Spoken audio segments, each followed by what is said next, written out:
Hi అండి అందరికీ. పోలిపాడ్యమి శుభాకాంక్షలు. ఈరోజు అందరూ కార్తీక పౌర్ణమి లాస్ట్ కాబట్టి అందరూ దీపాలు గంగలో వదిలిపెట్టుంటారు. నేను కూడా ఏదో ఇంట్లోనే చేసుకున్నాను. అయితే మీకు ఒక మాట చెప్పాలండి. నా మనసులో ఉన్నది చెప్పాలని అనిపించింది. ఎందుకంటే నేను ఇప్పుడే పూజ అంతా అయిపోయింది. మొబైల్ ఓపెన్ చేయగానే ఒకరి స్టేటస్ చూడగానే అందులో ఒక పాట వచ్చింది, హిందీ పాట. పొద్దున్నే గుడికి వెళ్ళి పూజ చేద్దాం అనుకున్నా, వెళ్ళినా. కానీ ఇంట్లో ఉన్న అమ్మ నాన్న అత్తమామల సేవనే చేయట్లేదు నేను. ఆ భగవంతుని సేవ ఎలా చేస్తాను? ఎప్పుడైనా కింద పడ్డ వాళ్ళని పైకి ఎన్నడూ లేపలేదు నేను. ఆ భగవంతుడు నా పూజని ఎట్లా స్వీకరిస్తాడు అని ఆ పాటలో మీనింగ్ వచ్చింది. నాకైతే కళ్ళలో నుంచి నీళ్ళు వచ్చాయి. నిజంగా మనం ఎదుటి వాళ్ళ గురించి ఎప్పుడు అవి మాటలు ఈ మాటలు అవే చెప్పుకుంటాం, కానీ ఒక 4 మంచి మాటలు చెప్పి మన ఇంట్లో ఉన్న మన అమ్మ నాన్నని, మన అత్త మామని, మనకు దగ్గరలో ఉన్న మన బంధువులని, మన నైబర్స్ని మనం దూషించకుండా, కోప్పడకుండా మంచిగా, అంటే నేను అందరి గురించి చెప్పట్లేదండి. కొందరు ఉంటారు, ఎన్ని పూజలు చేస్తే ఏం లాభం అండి? అలాంటివి మార్చుకోవాలి. పూజలు ఎందుకున్నాయి? మనము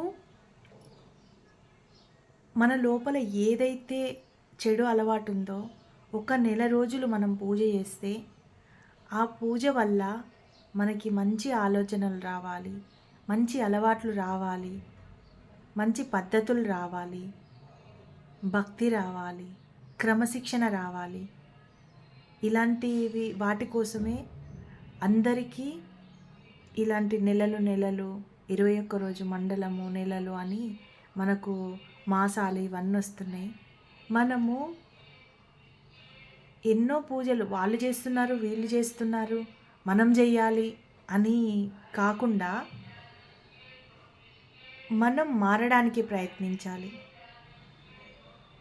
వాళ్ళది వీళ్ళది కాదు, మన దగ్గర భక్తి ఎంతుంది, మనం ఏ విధంగా వేరే వాళ్ళని దూషించకుండా ఎంత మంచిగా మాట్లాడుతున్నాం అనేది మనం నేర్చుకోవాలి. ఫస్ట్ గుడికి వెళ్ళినమా, భక్తి పెట్టినమా, స్వామికి కొన్ని నీళ్లు పోసినమా, వచ్చేసింది పుణ్యము అని, స్వర్గం వచ్చేస్తుంది అని, ఇవన్నీ వేస్ట్ అండి. ఇంట్లో ఉన్న అత్త మామని మంచిగా చూసుకోవాలి. అప్పుడే భగవంతుడు అమ్మా నాన్నని కూడా అండి, అమ్మా నాన్నని అత్త మామని మనం ఒక వేరే వాళ్ళ ఇంటికి వెళ్ళినప్పుడు అత్త మామ వాళ్ళు మన అమ్మా నాన్నని వదిలిపెట్టి మనం వస్తాం కాబట్టి ఇప్పుడు అమ్మా నాన్న అనేది వాళ్ళే మనకు. మన ఇంటికి మన అమ్మను మన నాన్నని చూసుకోవడానికి వేరే వాళ్ళైతే వస్తున్నారు కదా. మనం ఇక్కడ ఎంత మంచిగా చూసుకుంటామో మన అమ్మ నాన్నకు కూడా అంతే గౌరవం లభిస్తుంది.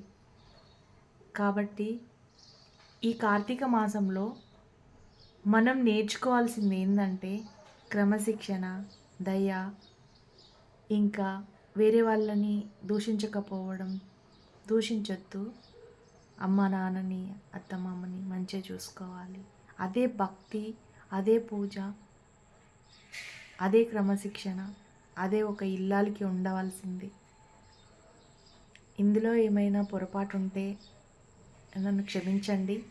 కానీ ఆ వీడియో చూడగానే నాకెందుకో నా మనసు అయితే కదిలిపోయింది. మనం పూజలు చేస్తాము, అన్నీ చేస్తాము, కానీ ఇంట్లో ఉన్న వాళ్ళని, అంటే నేను చూస్తున్నాను కదా, కొందరిని చూస్తున్నాను, కొందరిని వింటున్నాను కదా, అవి ఎంతవరకు కరెక్ట్? గుడికి వెళ్తాము, ఇంట్లో టిఫిన్లు చేయకుండా, ఇంట్లో పెద్ద మనుషులని పట్టించుకోకుండా గుడికి వెళ్తాము, కానీ అది తప్పు. ఇంట్లో మనం అన్నీ చక్కబెట్టిన తర్వాతనే, వాళ్ళకి కావాల్సింది తీర్చిన తర్వాతనే మనం గుడికి వెళ్తే మనకు ఆ పుణ్యం లభిస్తుంది.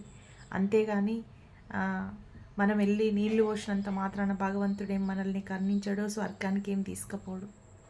అంతే అండి. నేను చెప్పాల్సింది ఇదే. నాకెందుకో చెప్పాలనిపించింది.